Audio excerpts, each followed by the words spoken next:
조갑제 TV 시청자 여러분 안녕하십니까. 2022년 4월 27일 저녁 6시 반입니다. 윤석열 당선인 측에서 절묘한 카드를 하나 꺼냈습니다.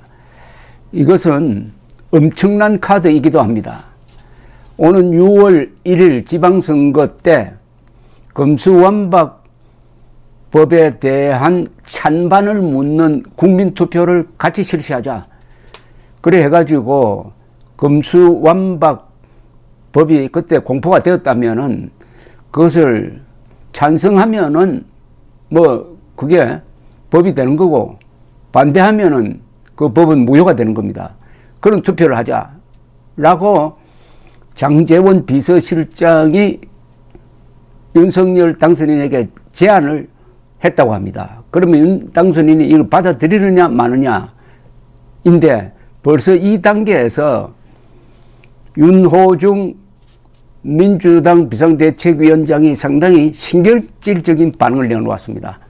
이건 사실은 급소를 맞았다는 이야기죠. 이거는 가히 신의 한 수라고 할 수 있습니다. 국민들에게 묻자는데 그걸 반대할 방법이 있습니까? 또 헌법에는 분명히 이런 경우 국민투표에 붙이게 되어 있습니다. 이게 만약 지방선거 때 윤석열 당선인이 제안한 대로 되어가지고 검수완박법이 무효가 되면은, 즉 윤석열 대통령이 이기게 되면은 민주당과 문재인 대통령이, 그때는 전 대통령이겠죠. 대통령, 윤호중, 황운하 이런 사람들이 한 방에 가는 수가 있습니다. 이거는 어마어마한 승부입니다. 그런데 그동안에 민주당이 이렇게 야비하게 국민들을 무시하고 여기까지 끌고 오다가 이제 결정적 반격을 당하게 되니까 윤호중 비상대책위원장은 이런 반응을 내어놓았습니다. 윤석열 측에 참 말도 안 되는 이야기다. 지금이라도 이성을 찾길 바란다. 의원총회에서 한 이야기입니다. 민주당 의원총은. 국민투표는 통일 외교 안보에 관한, 즉 국가 안위에 관한 사항에 대해 국민 뜻을 받도록 되어 있는 제도인데 검찰 제도를 제대로 바꿔보자는 것이 외교 통일과 관련된 문제인지 라면서 말했습니다. 이 사람이 참 법에 대해서는 무식합니다. 무식하면 용감하다 그러더니 이렇게 되어 있습니다. 헌법 제72조 대통령은 필요하다고 인정할 때, 대통령이 판단하는 겁니다. 필요하다고 인정할 때 외교, 국방, 통일, 기타 국가 안위에 관한 중요 정책을 국민투표에 붙일 수도 있다라고 되어 있습니다. 이게 외교, 국방과 관계없지만은 국가 안위에 관한 중요 정책이라고 했습니다. 이거는 절대로 국가 안위에 관한 중요 정책입니다. 즉 검찰이 수사의 주체입니다. 간첩도 결국은 검찰이 기소를 합니다. 간첩도 잡고 부정부패, 공직자, 그리고 내란 음모자, 동시에 이 사기꾼들, 그리고 잘못하는 공무원들, 이 사람들을 처벌하는 주체는 검사입니다. 검사. 그러니까 쉽게 말하면 이석기 내란 음모 사건에서 이석기를 누가 감옥으로 보냈습니까? 검사가 보낸 것 아닙니까? 그런데 검찰로부터 그런 직접 수사권을 다 뺐다는 거거든요. 그럼 이게 국가의 안전을 지키는데 결정적인 문제가 생기는 것 아닙니까? 그렇다면 당연히 이것은 국가 안위에 관한 중요 정책입니다. 72조에 딱 떨어지는 겁니다. 그런데 그게 해당 안 된다고요? 요 앞에 외교, 국방, 통일에 해당이 안 된다고 그랬는데 그 뒤에 기타 국가 안위에 관한 중요 정책이라고 딱 되어 있습니다.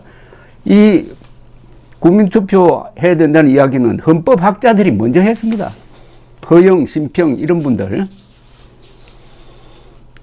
그러니까 이 윤호중 씨가 그만큼 당황하고 있다는 이야기 아니겠습니까?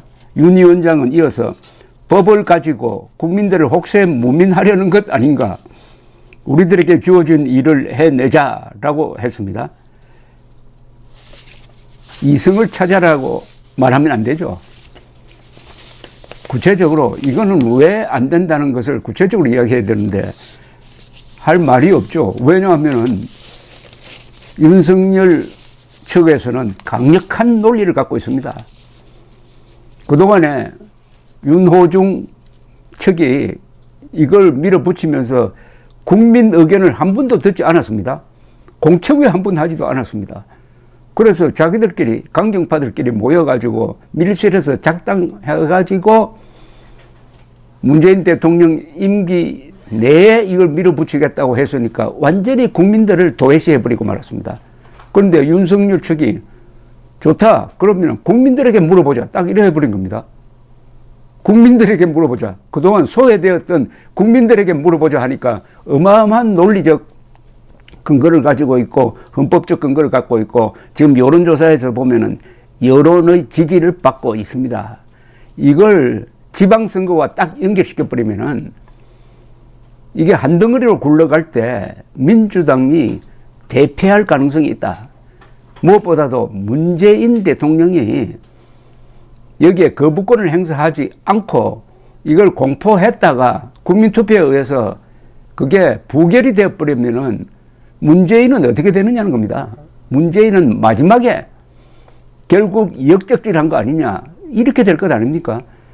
그러니까 민주당 윤호중 박병석 누구보다도 문재인에게 크나큰 중압감을 주는 카드를 던진 겁니다.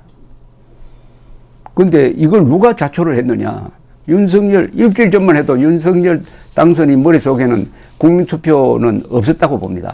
그러나 지난 일주일 동안에 워낙 민주당이 몰아붙이고 거기에 권성동이라는 배신자가 나타나가지고 야합을 하고 여기에 국민들이 그 분노가 폭발하고 해서 윤석열 당선인이 코로나로 몰렸습니다. 이 사람이라는 건 참 희한합니다. 코로나로 몰리면은 꾀가 생깁니다. 살아날 길을 찾으려고 합니다. 그때 어마어마한 힘이 생깁니다. 우리나라도 여러 번 그런 경우가 있었습니다. 나라가 망하는 위기까지 몰리니까 우리 국민들이 결사항전을 한다든지 잘 살아보세요 해가지고 경제를 발전시킨다든지 해가지고 위대한 역전극을 만들어내었는데 대한민국 역사는 드라마인데요. 코리안 드라마는 대부분이 역전극의 역사입니다. 코로나로 몰린 사람이 살 길을 찾기 위해서 힘을 쓰다가 보니까 목표했던 것보다 훨씬 더 많은 성취를 하게 되는데 바로 그 수에 걸린 겁니다. 윤석열을 코로나로 몰아붙였던 윤호중 오늘부터 아마 고민이 많아질 겁니다. 누구보다도 최근에 기고만장했던 문재인 아마 퇴임 후를 생각하면서 지금부터 고민하는 모드로 바꿔지지 않을까 생각이 듭니다. 아주 흥미진진한 드라마가 지금 시작이 되었습니다. 감사합니다.